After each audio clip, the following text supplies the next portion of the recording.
그는 내 찬송이시오 내 하나님이시라. 내 눈으로 본 이같이 크고 두려운 일을 너를 위하여 행하셨느니라.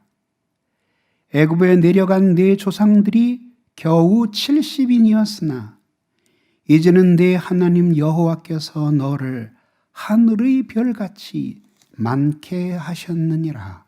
아멘.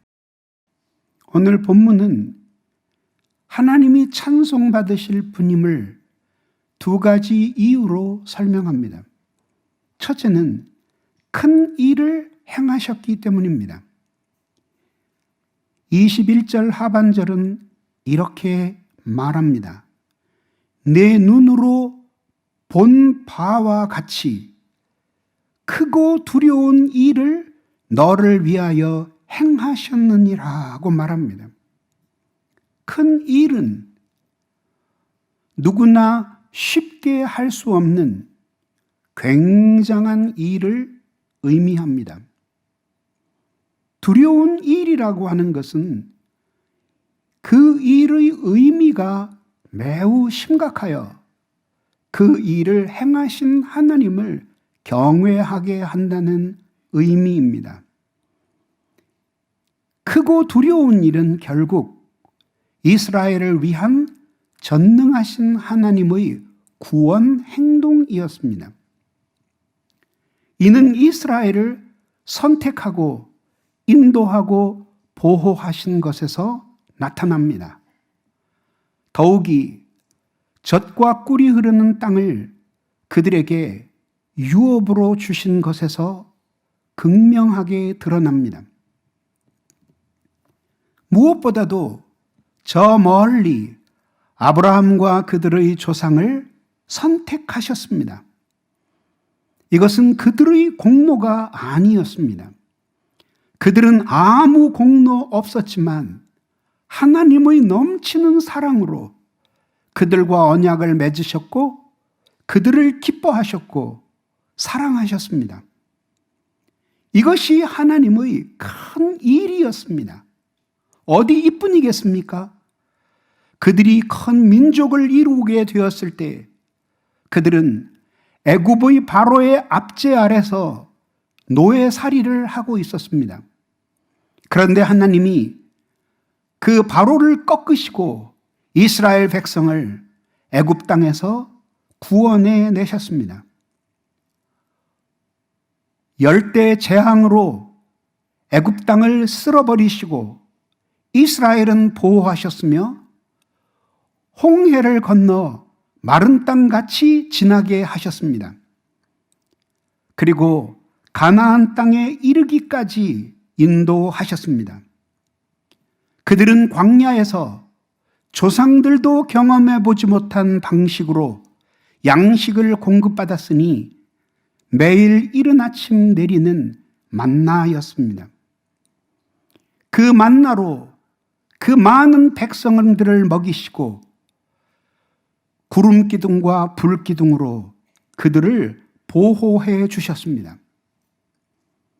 그들은 가나안 땅을 향해 가고 있었지만 광야에 지나가는 그 길에서 그들을 미워하는 수많은 족속들을 만났고 숱한 전쟁을 치러야 했습니다. 그때마다 하나님이 이스라엘을 보호하시고 지켜주셨습니다. 뿐만 아닙니다. 그런 하나님의 기적적인 은혜를 입고도 그들은 끊임없이 불순종했고 우상을 숭배했습니다. 그러나 그들을 하나님은 내버려 두시지 않으셨습니다. 말씀으로 그들을 고치셨습니다. 그들을 회개하셔야 하셨고 그들이 회개할 때는 하나님이 당신의 선하신 언약을 따라 그들을 용서해 주시고 다시 하나님의 사랑을 받게 하셨습니다. 이런 놀라운 하나님의 큰 일은 우리가 받게 될 하나님의 위대한 은총의 그림자였습니다. 가장 큰 감사의 제목은 하나님이 그들을 가까이 해주신 것이었습니다. 이스라엘 백성들과 함께 자신의 장년을 모두 바쳐 죽음을 눈앞에 둔 그때에 모세는 목매이는 언어로 하나님이 이스라엘을 어떻게 긍휼히 여기고 사랑하셨는지를 말했습니다. 그것은 바로 하나님이 그들을 친근하게 여겨주시는 특권이었습니다. 신명기 4장 7절에서 말합니다. 우리 하나님 여호와께서 우리가 그에게 기도할 때마다 우리에게 가까이 하심과 같이 그 신이 가까이함을 얻은 큰 나라가 어디 있느냐라고 반문하였습니다. 하나님이 바로 이 큰 일을 이스라엘을 위해서만 행하지 않으셨습니다. 오늘 우리를 위해 행하셨습니다. 우리는 예수 그리스도를 믿고 하나님의 자녀가 되기 전 바로의 압제보다도 더한 사단의 지배 아래 있던 사람들이었습니다. 어둠의 자식들이었고 진노의 자녀들이었고 죄를 짓는 것을 자신의 인생의 보람으로 여기며 살던 무가치한 사람들이었습니다. 그런데 하나님이 우리 같은 사람들을 그 사단의 소나기에서 건져주시고 죄의 지배에서 해방시켜 주셨습니다. 어디 그뿐이겠습니까? 이스라엘 백성들은 광야를 지났으나 우리는 광야보다도 험한 인생길을 지나왔습니다. 하나님이 이스라엘을 보호하신 것과 같이 우리들을 그렇게 보호하셨습니다. 하나님이 그들을 구름 기둥과 불 기둥으로 보호하셨으나 주님은 우리를 말씀과 성령으로 보호하셨습니다. 메마른 땅에서 그들은 기적적으로 솟아나는 샘물을 먹으며 해갈았으나 주님은 우리에게 영적인 생수를 주심으로 가란 영혼의 목을 축이게 하셨습니다. 그들은 기적의 떡을 먹었으나 곤고할 때마다 하나님은 우리의 영혼에 하나님의 말씀의 떡을 주셨습니다. 굶주린 영혼이 그 하나님의 양식으로 새 힘을 얻고 사랑하며 생명을 누리게 하셨습니다. 세상이 크게 보일 때에는 하나님이 작게 보이고 그리스도가 위대해 보일 때는 세상이 하찮아 보이게 마련입니다. 지금은 매일매일 반복되는 일상과 우리의 마음속에 깊이 배어 들어온 염려와 근심, 은근히 우리의 마음에 불을 지르고 지나가는 세상에 대한 탐닉과 욕정 때문에 마음속에서 아스라이 잊혀졌습니다. 그러나 하나님은 그렇게 가슴 시리도록 우리를 구원하시고 광야와 같은 세상에서 우리에게 사람답게 살 수 있는 모든 것을 주셨습니다. 수많은 전쟁에서 승리하게 하셨던 것처럼 우리에게 수많은 영적인 싸움 속에서 그리고 우리의 고통스러운 삶의 사태들 속에서 그것을 극복하며 살 수 있는 용기와 힘을 주셨습니다. 하나님이 그 말씀과 그 은혜로 우리의 인생을 붙들지 않으셨다면 우리는 광야에서 하나님을 원망하며 죽어갔던 수많은 이스라엘 백성들 중 한 사람처럼 그렇게 이 세상에 엎드러지고 말았을 것입니다. 이 모든 것이 하나님이 우리를 위해 행하신 큰 일이었습니다. 그리고 이것을 생각할 때마다 우리는 그 하나님이 얼마나 높고 위대하신 분이신지를 깨닫게 되는 것입니다. 신앙의 요체는 기억하는 것입니다.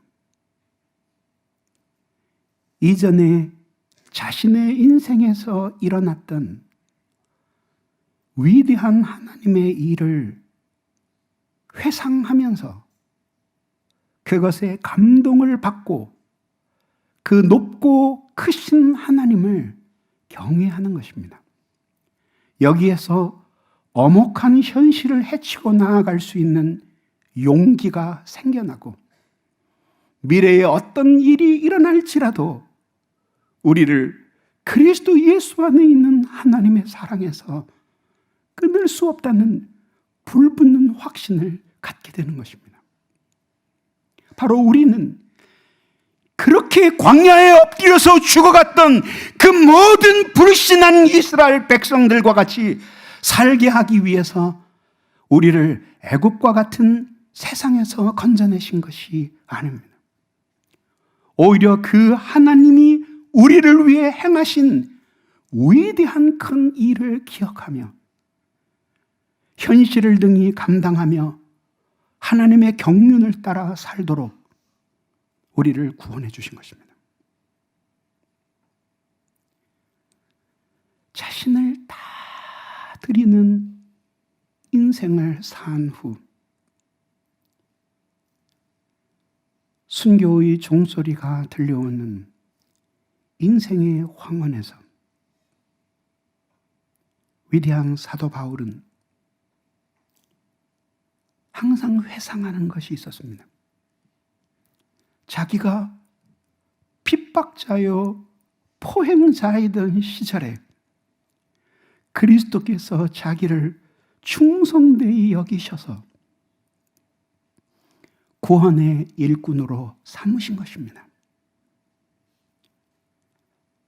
그것을 생각할 때마다 그는 자기가 행한 위대한 업적을 기억한 것이 아니라 한 가지 사실을 기억했습니다.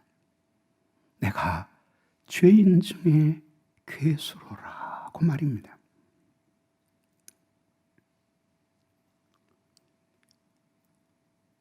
나이가 들어 우리의 정신이 쇠약해질 것입니다. 모든 기억이 흐려져서 우리가 우리의 사랑하는 가족의 얼굴을 알아볼 수 없고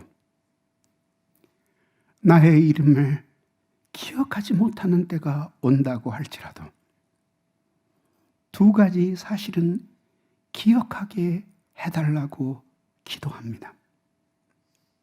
내가 정말 흉악한 죄인이었던 것과 그리스도께서 이런 죄인을 위해서 십자가에 죽으신 것을 말입니다. 우리에게 큰일 같았던 일은 사실은 다 지나가는 일이고 큰 일이 아니었습니다. 정말 큰 일은 죄인인 나를 구원하신 것과 구원받은 나를 인도하신 것과 인도받는 나를 보호하신 것이었습니다.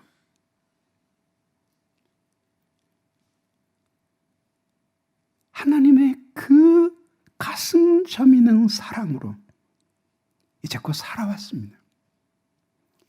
그렇게 큰 일을 여러분들을 위해 행하신 것을 오늘 기억하고 있습니까?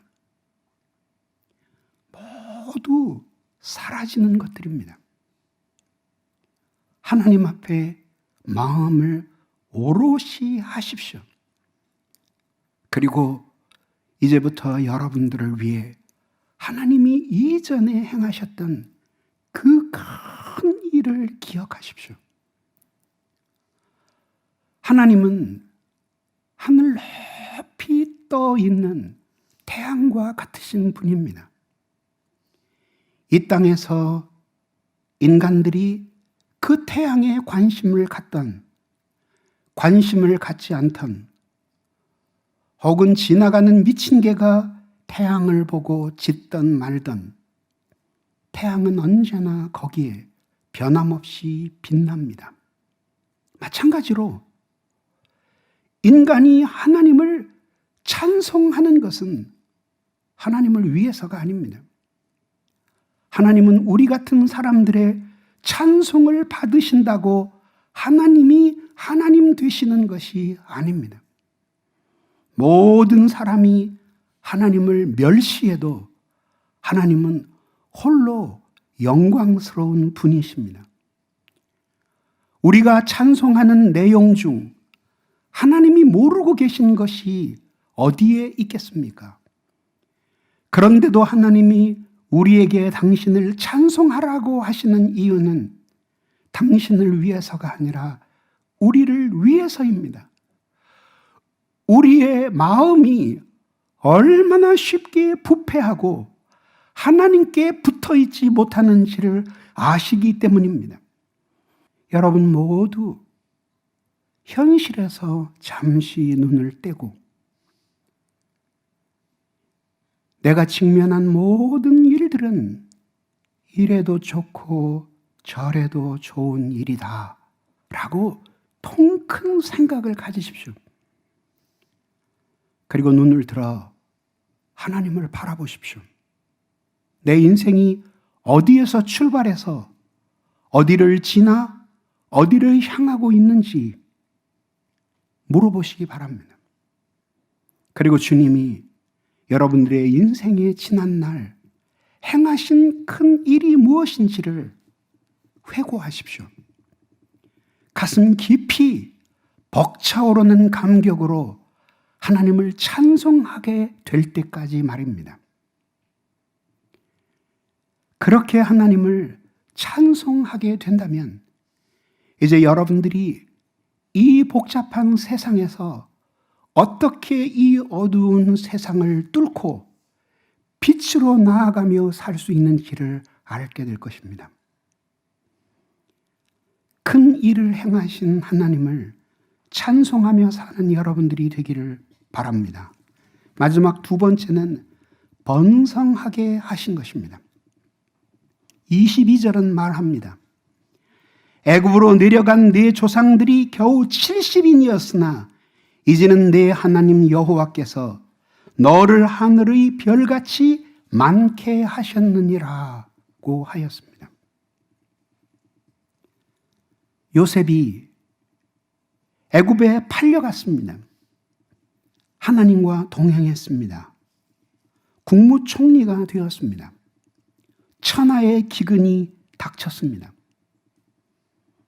그 가족들은 우여곡절 끝에 요셉을 만났습니다. 그리고 떠돌이 생활을 청산하고 애굽 땅에 정착하게 되었습니다. 이때의 광경을 창세기 46장 27절은 이렇게 말합니다. 애굽에서 요셉이 낳은 아들은 2명이니 야곱의 집 사람으로 애굽에 이른 자가 모두 70명이었더라고 했습니다. 이때 식구들의 수가 70명이었습니다. 이렇게 소수였던 야곱의 집안은 애굽에서 탈출할 때 이미 큰 민족을 이루었습니다. 야곱의 식구들이 애굽에 이주한 지 430년이 끝나는 때였습니다. 이것은 하나님의 섭리였습니다. 애굽에서 처음에는 영광을 받았고 후에는 멸시를 받았습니다. 그러나 결과적으로 가나안 땅의 나라를 세울 수 있으리만치 번성하게 하셨습니다. 모두 하나님이 가나안 땅을 유업으로 주시기 위해서 오랜 기간 동안 준비하신 일이었습니다. 일찍이 이스라엘의 조상들은 땅이 없어서 이곳저곳을 유리하는 삶을 살았습니다. 그들의 서름은 단지 땅이 없어 유리하는 것이 아니었습니다. 그들은 소수였기 때문에 많은 서름을 겪어야 했습니다. 야고보의 눈에 넣어도 안 아픈 딸이 있었습니다. 그 이름은 디나였습니다. 그 동네를 구경하기 위해 외출했다가 가나안 원주민에게 성폭행을 당했습니다. 오라비들은 디나의 그 모습을 보면서 당장 달려가서 복수를 했습니다. 후에 그 소식을 듣게 된 야곱은 두려움에 떨었습니다. 왜요? 소수였기 때문입니다. 가나안의 그 소식이 알려져 그 족속들이 모두 규합을 하여 복수를 한다면 자신의 가문의 운명은 바람 앞에 등불에 불과했습니다. 이러한 사실을 창세기 34장 30절 하반절에서 이렇게 말합니다. 나는 수가 적은즉 그들이 모여 나를 치고 나를 죽이리니 그러면 나와 내 집이 멸망하리라고 하였습니다. 그렇게 소수였는데 그렇게 적은 민족들과의 싸움도 무서워하리 많지 힘이 없었는데 하나님이 이제는 바로에게 대항하여 탈출하고 광야를 누비며 가나안 땅에 이르기까지 번성한 민족이 되게 하셨습니다. 하나님이 이스라엘을 위해 행하신 위대한 일이었고 이름 없이 낯선 땅에서 사라질 방랑객과 같은 아브라함의 가정을 그렇게 큰 민족을 이루어 하나님의 빛을 발하는 나라가 세워지게 하셨던 것입니다. 이것이 아무리 위대할지라도 이러한 역사적인 사실은 그리스도를 통해 미래에 보여줄 영적인 번영을 뜻하는 것입니다. 다시 말해서 교회와 하나님의 나라의 번창함을 보여주는 서곡일 뿐입니다. 예수님은 천국의 특성을 설명하시면서 굳이 겨자씨를 들어 하나님의 나라의 비유를 말씀하셨습니다. 하나님의 나라가 어떻게 번성하는지를 말씀하시고 싶으셨다면 이스라엘에는 거목들도 많았습니다. 그런데 하나님은 굳이 겨자나무에 예를 드셨습니다. 거목도 많았지만 예수님이 겨자씨를 비유로 든 것은 상상할 수 없는 작은 씨앗이 큰 나무가 된다는 것을 보여주시고 싶으셨던 것입니다. 겨자나무는 후일 자라면 직경이 2.5cm에서 3.5cm 그리고 높이가 2.5m에서 3.5m까지 자란다고 합니다. 그러니 그 나무 자체로만 보면 큰 나무들과 비교할 때 그렇게 거목이라고 말할 수 없지만 겨자씨를 옆에 놓고 그 나무를 보면 어떤 나무보다도 정말 커다란 결과를 가져왔다고 생각될 정도로 그렇게 큰 나무입니다. 작은 새들이 와서 깃들 수 있을 정도의 그늘을 제공하는 것입니다. 하나님의 나라의 시작이 이렇게 미약합니다. 그러나 나중에는 창대하게 되는 것입니다. 욥기 8장 7절에서 말한 바와 같이 내 시작은 미약하였으나 나중은 창대하게 되리라 한 것과 같습니다. 기독교가 이렇게 온 땅에 전파되어 어디에 가든지 교회를 볼 수 있는 시대가 될 줄을 누가 알았겠습니까? 아무도 이런 식의 종교를 믿는 자가 없었습니다. 나사렛에서 자라난 한 청년이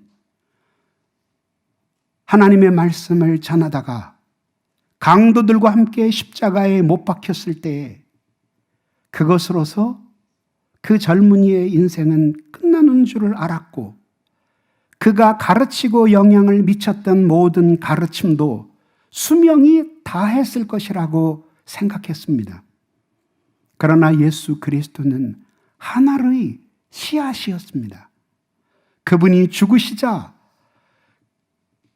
상상할 수 없었던 큰 교회라고 하는 나무가 자라게 되고, 그 나무는 숲을 이루어 하나님의 나라를 보여주게 되었습니다. 초기에는 아주 소수의 사람들이 예수 그리스도의 죽음과 부활을 믿었습니다. 그러나 복음이 전해지는 곳마다 그들의 마음을 뒤흔들었고, 그들의 마음속에 우리 주 예수 그리스도를 아는 지식의 빛을 던져 주었습니다. 그 모든 사람들은 하나의 씨앗이 되어 자기의 땅에 떨어졌고, 그리고 30배, 60배, 100배의 열매를 맺고 씨앗이 자라 나무를 이루고 숲을 이루게 되었습니다. 이게 바로 하나님이 당신의 나라를 이루어 가시는 방법입니다. 하나님의 나라의 시작은 모두 그렇게 미약한 것입니다. 인생의 보람은 무엇을 누리고 누구를 지배하고 수많은 사람의 박수 갈채를 받는 데에 있지 않습니다. 명예와 사람들의 박수, 모든 좋은 소리, 칭찬, 모두 강물 같은 세월을 따라 흘러가는 것입니다.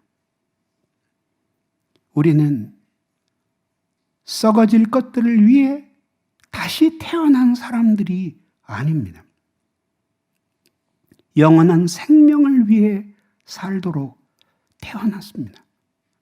우리 한 사람 한 사람이 세상이 알지 못하는 생명의 도구가 되도록, 세상이 받아본 적이 없는 사랑의 도구가 되기 위해 주님이 우리를 죄에서 구원해 주신 것입니다.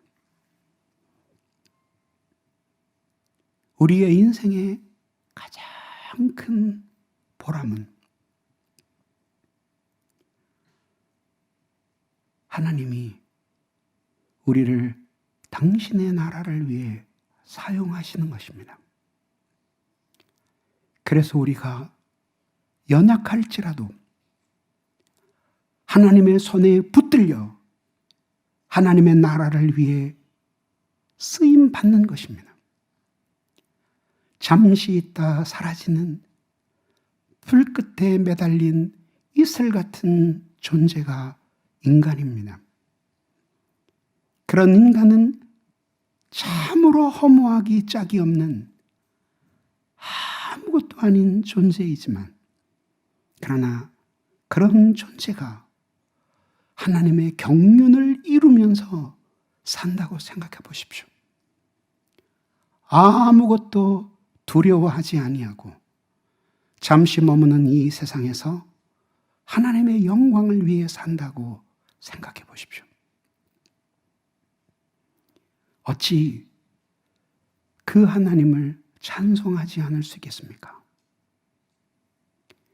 하나님이 여러분 한 사람 한 사람의 인생을 모두 소중하게 창조하셨습니다. 그래서 여러분들을 사용하셔서 무너지지 않는 하나님의 나라를 번성하게 하시고, 여러분들은 그 안에서 행복을 누리기를 주님의 이름으로 축원합니다. 끊임없이 그리스도를 통해 행하신 나를 위한 이 큰 구원을 생각합시다. 그 큰 일을 행하신 것에 감사합시다. 그리고 온 마음으로 하나님을 찬송합시다. 우리를 구원하고 인도해 주시고 보호해 주신 우리 하나님을 마음 깊은 곳에서 찬송합시다.